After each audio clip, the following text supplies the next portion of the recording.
Can I just start my speech by, first of all, saying that I think we as a party owe a huge gratitude to Jackson Carloff for being the captain of our ship in recent months. Thank you, Jackson.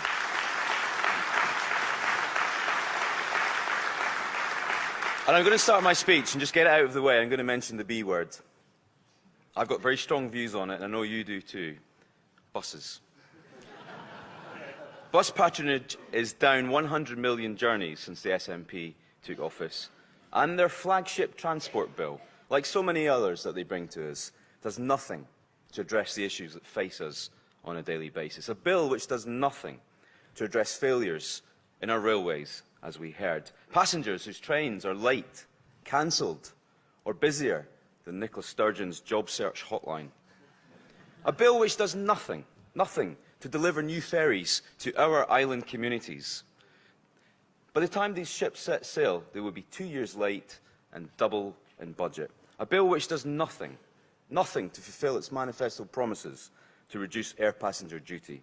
And what all of this says to me is that we have an SNP government which, after 12 very long years, has not just lost its focus on how to govern, but is now too arrogant to admit its own failures.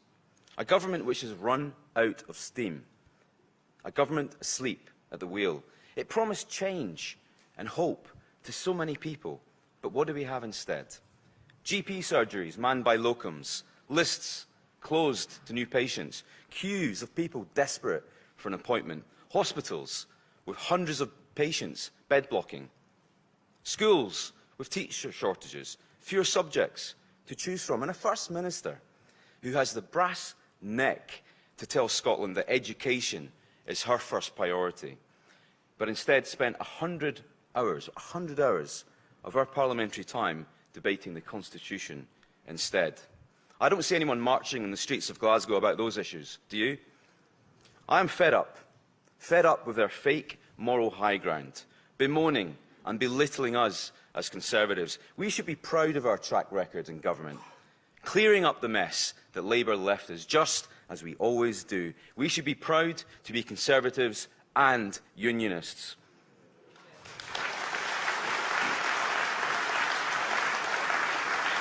And not unionism for the sake of it, but because we truly believe that Scotland's future best lies served within the United Kingdom. Now, I admit the last few days, weeks, and even months have not been easy for us as Conservatives.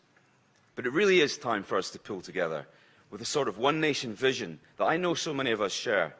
Because we should never forget that when it comes to the SNP, make no mistake, it is independence first and everything else second. I am sick and tired of it. So let me say this to Nicola Sturgeon, because I really don't think she's listening to us. To the 55% of Scots who voted to remain in the most important union that we have, the United Kingdom. Friends, in that union, like you, I too are a Remainer. I think we're all Remainers in that union. Nicola, your luck has just run out. On AV, you lost. On independence, you lost. On Brexit, you lost. So give it a rest. I've got great confidence in the good people of Scotland who gave us their vote, and many for the first time in recent years. It's the reason so many of us are here today. And I too have great faith that Ruth Davidson is undoubtedly the only person who can lead our country out of 14 years of nationalism. But to achieve that aim, we need to be clear with voters. There is only one party in Scotland who will honour and respect your democratic choice, and that is the Scottish Conservatives. We said no in 2014, and we meant it. We said leave in 2016, and we meant that too. So we must deliver on Brexit for all our sakes.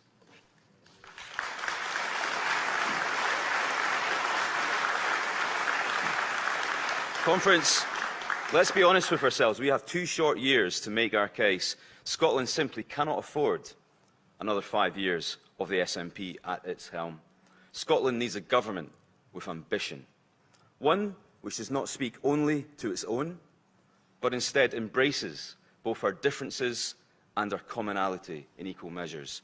A government which balances growing the economy whilst showing compassion to those who need it most.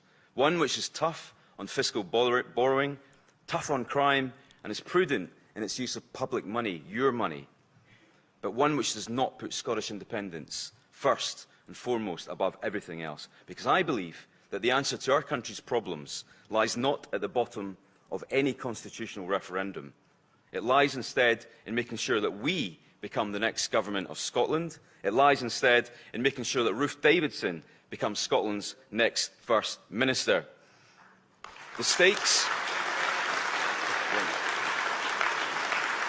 The stakes have never been higher, so let's go out there and let's get it done. Thank you.